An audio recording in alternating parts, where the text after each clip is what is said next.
There was once a time when Egypt, the land of the pharaohs, pyramids, and the Nile, was ruled by black kings from the south.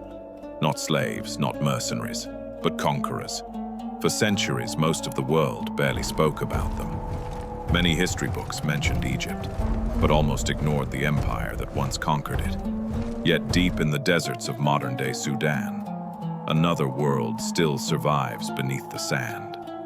A world of forgotten pyramids, ancient warrior kings, and a civilization powerful enough to take the throne of Egypt itself. They came from the Kingdom of Kush.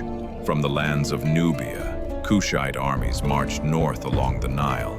City after city fell before them, and eventually their warriors entered Thebes, not as invaders, but as the new pharaohs of Egypt. History would later call them the Black Pharaohs. Among them was Taharqa, a ruler so powerful that even the mighty Assyrian Empire feared his name. The Kushites were master archers, builders of pyramids, and rulers of one of the greatest civilizations ancient Africa had ever seen. And yet today, most people have never even heard of them.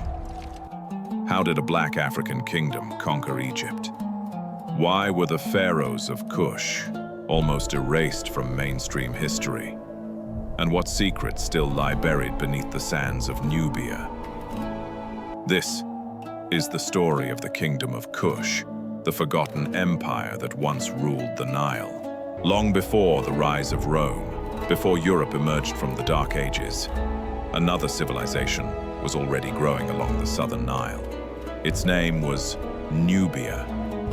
The Kingdom of Kush was located in what is now northern Sudan, deep south of ancient Egypt.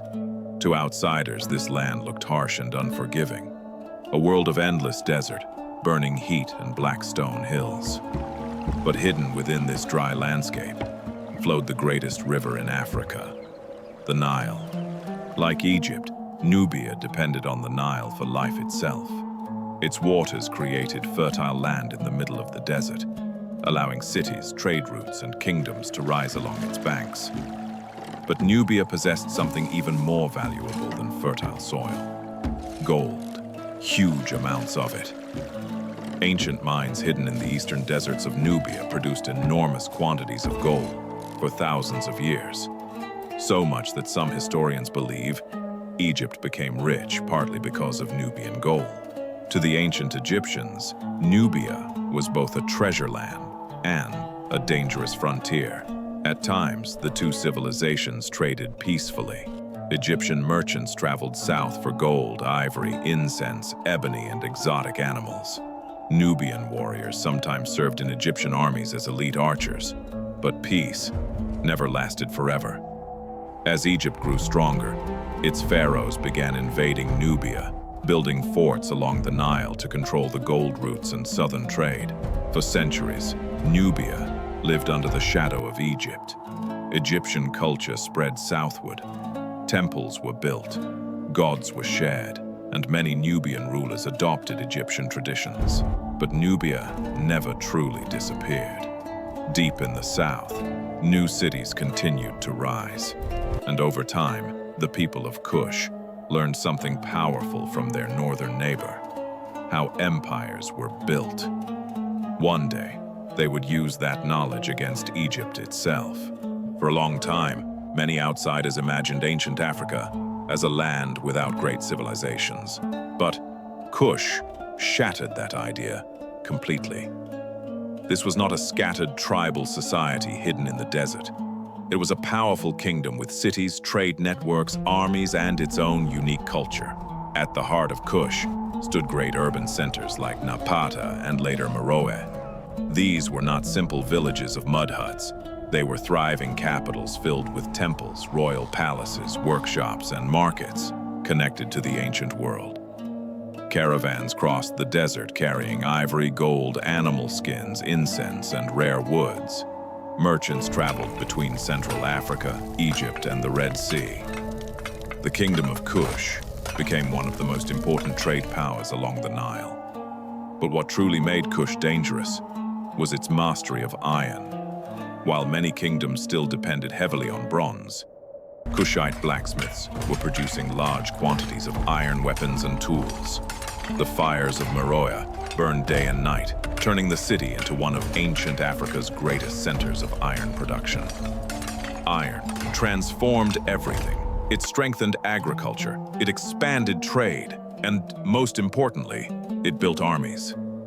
The Kushites became famous across the ancient world for their warriors, especially their archers. Egyptians themselves once described Nubian bowmen as some of the finest fighters on earth. Fast, disciplined, and deadly from long distance, their soldiers became feared across the Nile Valley. But Kush was not simply copying Egypt. Over time, the kingdom developed its own identity. Its rulers wore Egyptian-style crowns, yet preserved African traditions. Its temples honored Egyptian gods, but local beliefs and customs remained strong. Even their pyramids looked different, smaller, steeper, and uniquely Nubian. Kush stood between worlds, part African kingdom, part Nile empire. And slowly, as Egypt weakened in the north, the rulers of Kush began to realize something extraordinary. They were no longer the students of Egypt. They were becoming its rivals. For centuries, Egypt had dominated the Nile like an immortal empire. Its pharaohs built colossal temples, commanded vast armies, and ruled over one of the greatest civilizations on Earth. But no empire remains strong forever. By the time Kush was rising in the south, Egypt was no longer the unified superpower it had once been. The kingdom had begun to fracture. Powerful local rulers fought each other for control of the Nile. Priests gained enormous influence. Cities became divided between rival dynasties, and civil wars slowly tore the country apart from within. The authority of the pharaoh weakened year after year. Some regions obeyed one king, others followed another. In many places, Egypt no longer felt like a single empire at all. The mighty kingdom that once conquered Nubia was now struggling just to control itself. And beyond Egypt's borders, new enemies were rising everywhere.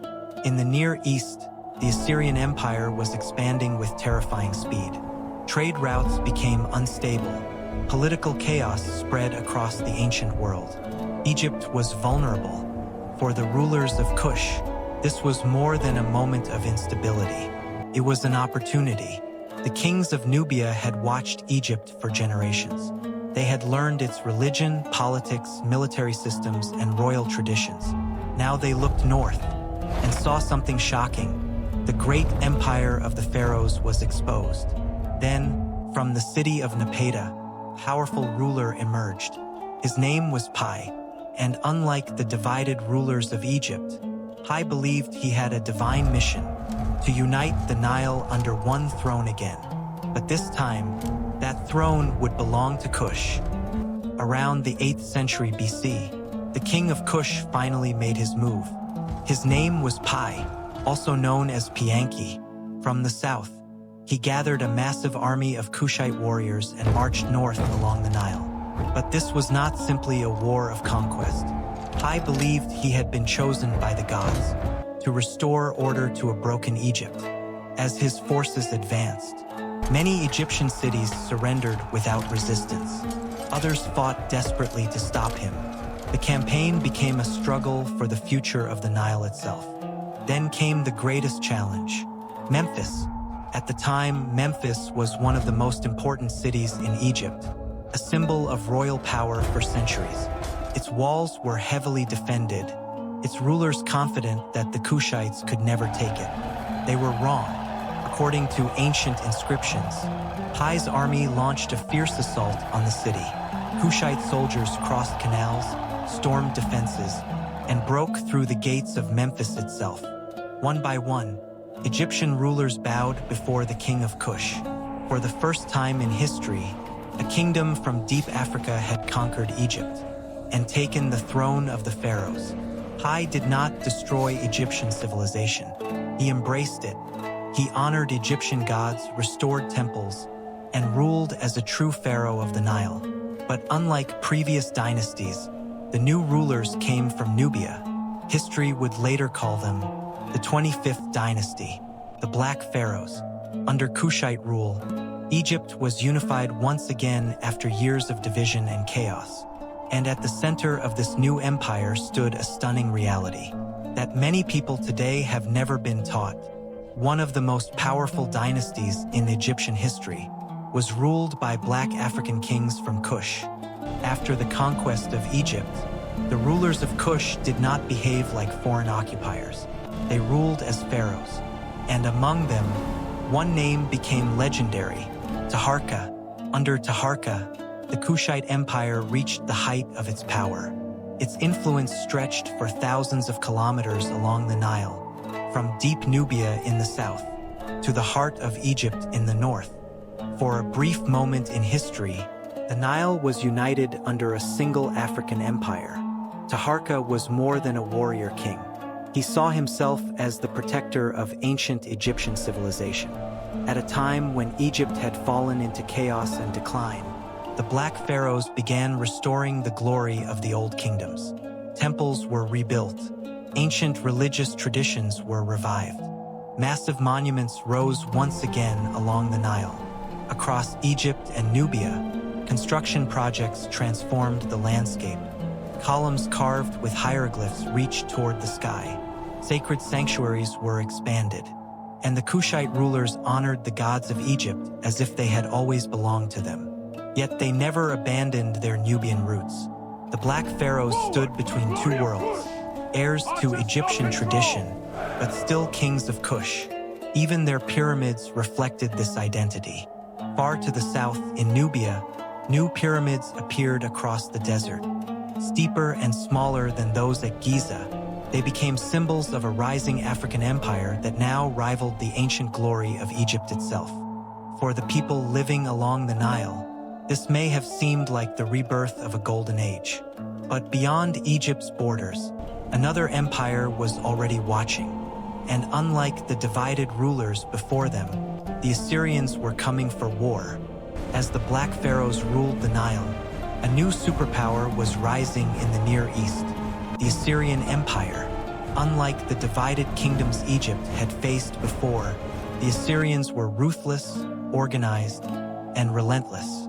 Their armies crushed cities across the ancient world with terrifying efficiency. Soon, their eyes turned toward Egypt. War erupted along the Nile. The Kushite pharaohs fought fiercely to defend their empire, but the Assyrian war machine kept advancing southward. Cities fell, alliances collapsed, and eventually, the rulers of Kush were forced to retreat from Egypt itself. The age of the Black Pharaohs was coming to an end, but Kush did not disappear. The kingdom withdrew deeper into Nubia, far to the south, where a new center of power began to rise. Meroe, protected by desert and distance, Meroe became the heart of a reborn Kushite civilization. Trade flourished once again, iron production expanded, and new generations of kings continued ruling from the African interior long after Egypt had slipped from their control. Then came one of the most extraordinary sights in ancient Africa. Pyramids, dozens of them, then hundreds, scattered across the deserts of Nubia. The Kushites built more pyramids than Egypt itself. Smaller and steeper than those at Giza, these monuments still stand today beneath the Sudanese sun. Silent reminders of an empire most of the world barely remembers. Over time, the Kingdom of Kush faded from global memory. Cities declined. Its history was buried beneath sand and forgotten by mainstream history books. But the stones never vanished. And today, the pyramids of Nubia still whisper a forgotten truth. Long ago, a Black African civilization conquered Egypt and ruled the Nile as pharaohs. Today, when people speak about ancient civilization, they usually mention Egypt, Greece, or Rome, but rarely Kush, rarely the Black Pharaohs. For centuries, much of the world's history was written through the eyes of empires that looked toward Europe and the Mediterranean, while many African civilizations were pushed into the shadows of history. And because of that, entire kingdoms were slowly forgotten. Yet the ruins still exist. The pyramids of Nubia still rise from the desert.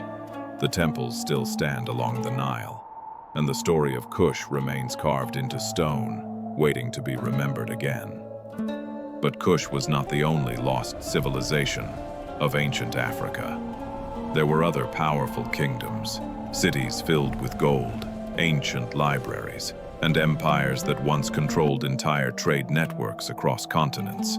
Carthage, Mali, Timbuktu, Ethiopia, Great Zimbabwe. Civilizations that proved Africa was never isolated from history. It helped shape history itself. And perhaps the greatest mystery is not why these civilizations existed, but why so many people were never taught about them. If you enjoyed this journey into the forgotten world of Kush, subscribe to the channel, because the lost empires of Africa are only beginning to rise again.